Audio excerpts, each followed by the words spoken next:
Hello जोहार। आज तारीख 29 अप्रैल दिन है सोमवार। चलिए जानते हैं झारखंड की संध्या की प्रमुख बड़ी खबरों को। रांची समेत पूरे प्रदेश में गर्मी को लेकर त्राहिमाम लू के थप्पड़ों से झुलसा है शहर, अलर्ट जारी।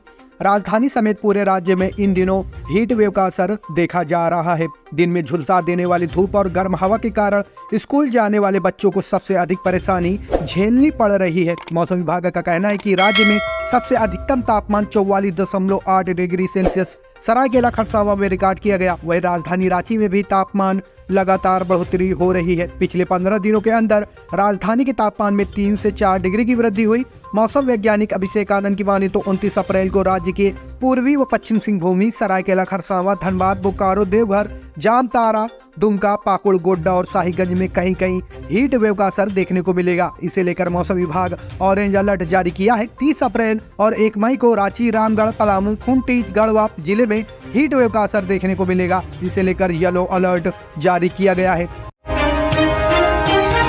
पीएम मोदी का 3 मई और 4 मई को 2 दिवसीय झारखंड दौरा। चाईबासा, पलामू और लोहरदगा में जनसभा को करेंगे संबोधित। लोकसभा चुनाव में झारखंड की सभी 14 सीटों पर एनडीए प्रत्याशी की जीत सुनिश्चित करने के लिए पीएम मोदी का 3 मई और 4 मई को झारखंड दौरा प्रस्तावित है। इस दौरान पीएम मोदी चाईबासा, पलामू और लोहरदगा में जनसभा को संबोधित करेंगे। सूत्रों के मुताबिक पीएम मोदी 3 मई को कोल्हान प्रमंडल के चाईबासा में 3 बजे गीता कोड़ा के पक्ष में जनसभा को संबोधित करेंगे। 4 मई को सुबह 9:30 बजे पीएम मोदी पलामू की चियांकी हवाई अड्डे में भाजपा प्रत्याशी बीड़ी राम के पक्ष में जनसभा को संबोधित करेंगे। उसी दिन दोपहर 12:30 बजे से लोहरदगा की सिसई में प्रत्याशी समीर उरांव के पक्ष में जनसभा को संबोधित करेंगे। वहीं पीएम के आगमन को लेकर तैयारियां शुरू की गई हैं। पीएम की सुरक्षा से जुड़े पदाधिकारी मंगलवार तक यानी कि कल तक झारखंड पहुंच सकते हैं। प्रधानमंत्री नरेंद्र मोदी के पलामू की चियांकी में आगमन को लेकर गढ़वा जिले में भाजपा ने तैयारी शुरू कर दी है और बैठक में क्या क्या तैयारियां की जाए इस पर मंत्रणा की गई। हेमंत सोरेन मामले में सुप्रीम कोर्ट का नोटिस, ईडी को कोर्ट में देना होगा जवाब। झारखंड के पूर्व मुख्यमंत्री हेमंत सोरेन की जमानत याचिका पर सुप्रीम कोर्ट में आज सुनवाई हुई। शीर्ष अदालत में हाईकोर्ट द्वारा याचिका पर फैसला सुनाने में देरी करने को चुनौती दी गई थी। सुनवाई करते हुए सुप्रीम कोर्ट ने सोरेन की याचिका पर ईडी को नोटिस जारी किया है। अब ईडी को अदालत में जवाब देना होगा।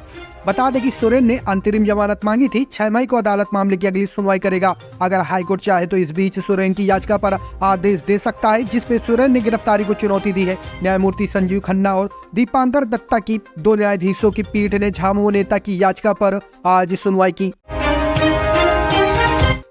झारखंड में बीजेपी को बड़ा झटका, बागी हुआ यदि दिग्गज नेता इस कदम से बढ़ेगी पार्टी की टेंशन। भाजपा के पूर्व विधायक जयप्रकाश सिंह भोक्ता ने पार्टी के सारे दायित्वों से त्याग पत्र देकर चतरा संसदीय क्षेत्र से निर्दलीय प्रत्याशी के रूप में भाग आजमाने की घोषणा की है।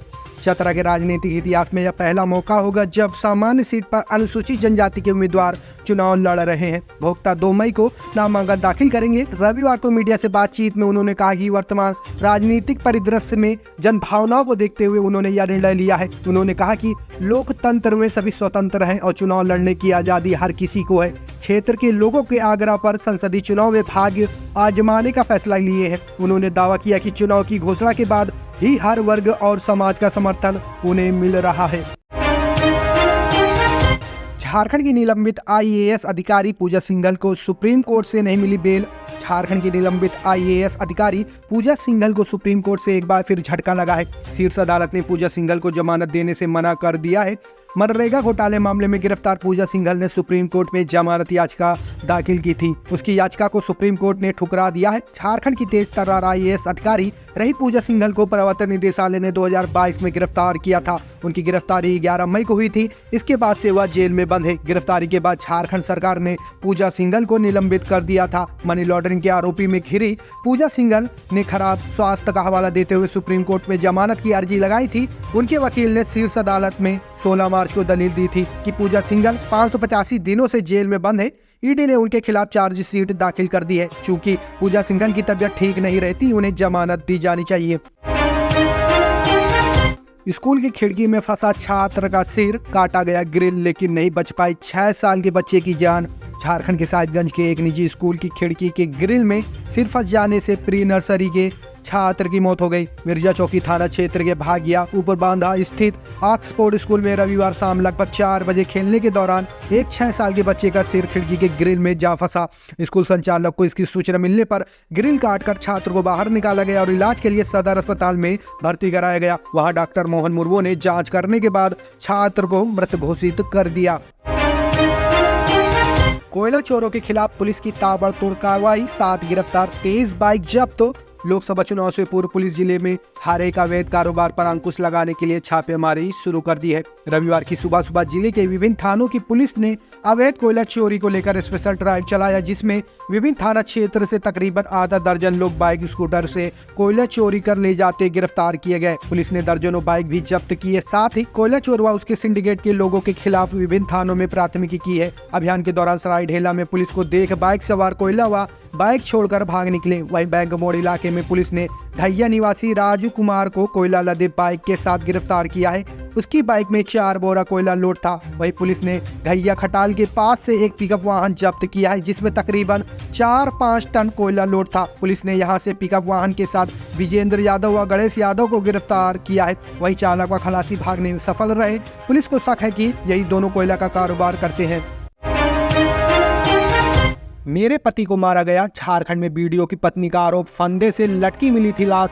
झारखंड के विष्णुपुरा के बीडीओ हीरक मन्ना क्रिकेटर की मौत मामले में उनकी पत्नी ज्योति खलगो ने घटना को सुनियोजित हत्या बताया है। रांची से शनिवार देर रात गढ़वा पहुंची ज्योति ने रविवार को डीसी से मिलकर आवेदन सौंपा। मामले की निष्पक्ष जांच कर दोषियों पर कार्रवाई की मांग की। आवेदन में उन्होंने कहा कि दरवाजा तोड़कर आवास के अंदर जाने पर देखा गया कि उनके पति का सौ रस्सी के सहारे लटका हुआ है। उनका बायां पैर जमीन से सटा है और दायां पैर कुर्सी के सहारे टिका है। वह सिर पर गमछा ओढ़े थे। रस्सी एक बार गले में मोड़ी गई थी। वहीं रस्सी का दूसरा राउंड ठुड्डी से होकर गया था। ये सभी बिंदु आत्महत्या को संदेहास्पद बनाते हैं। विष्णुपुरा के राजस्व उप निरीक्षक जितेंद्र कुमार द्वारा मारपीट के आरोप पर ज्योति खलको ने कहा कि उनके पति हीरक मन्ना शारीरिक रूप से कमजोर थे, वह मारपीट नहीं कर सकते थे। पूरा मामला आपराधिक षड्यंत्र की ओर इशारा कर रहा है। बता दें कि वीडियो हीरक मन्ना का शव शनिवार को उनके सरकारी आवास पर फंदे से लटकता मिला था। रविवार को उनका शव सिमडेगा स्थित पैतृक आवास पहुंचा। पूर्वी सिंहभूम में बेकाबू ट्रक 5 घरों में घुसा, 50 बकरियां मरी, आक्रोशित ग्रामीणों ने की 5 घंटे सड़क जाम। चाकुलिया स्थित बेन गांव में बैंक ऑफ इंडिया के पास रविवार दोपहर को भीषण सड़क दुर्घटना हुई। चाकुलिया से बंगाल जा रहा ट्रक अनियंत्रित होकर सड़क के किनारे घरों में जा घुसा, जिसमें 5 घर टूट गए और 50 से अधिक बकरियां मर गई। इस घटना में कोई व्यक्ति हताहत नहीं हुआ। कई लोग बाल बचे। घटना के बाद गुस्साए ग्रामीणों ने ट्रक चालक को पकड़ लिया, उसकी जमकर धुलाई कर दी। सूचना पाकर चाकुलिया पुलिस मौके पर पहुंची और 1 घंटे बाद चालक को छुड़वाकर अस्पताल पहुंचाया गया।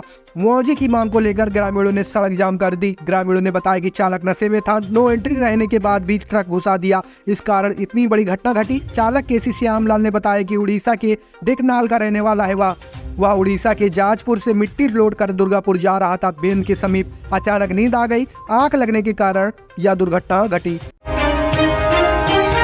बोकारो में पुलिस की साइबर अपराधियों पर बड़ी कार्रवाई, 4 को किया गया गिरफ्तार। चीरा चास बारी कोऑपरेटिव, मनमोहन कोऑपरेटिव के बाद अब हरला थाना क्षेत्र में साइबर अपराधी सक्रिय है। रविवार को दिन भर स्पेशल ड्राइव चलाने के बाद बोकारो पुलिस के स्पेशल टीम के हाथ 4 साइबर अपराधी लगे हैं। हरला थाना इंस्पेक्टर अनिल कच्छप को लगातार क्षेत्र में साइबर अपराधी के होने की सूचना मिल रही थी। सूचना से श्री कच्छप ने एसपी पूज्य प्रकाश व सिटी डीएसपी आलोक रंजन को अवगत कराया। एसपी श्री प्रकाश के निर्देश पर सिटी डीएसपी श्री रंजन के नेतृत्व में स्पेशल टीम का गठन किया गया। सूचना के आधार पर पुलिस की टीम ने चिन्हित जगहों पर दबिश दी। मौके से 4 साइबर क्रिमिनल को गिरफ्तार कर लिया गया। 4 साइबर क्रिमिनल पिंद्राजोरा थाना क्षेत्र के रहने वाले हैं। सभी की पढ़ाई 10वीं कक्षा तक ही हुई है। निरसा थाना क्षेत्र के रहने वाले साइबर क्रिमिनल द्वारा गिरफ्तार सभी 4 साइबर अपराधियों को साइबर फ्रॉड के लिए ट्रेंड किया गया था। बोकारो पुलिस एक बड़े साइबर क्राइम गिरोह का खुलासा करने के करीब है। गिरफ्तार हुए सभी अपराधी साइबर फ्रॉड के जरिए लोगों को लाखों का चूना लगा रहे थे।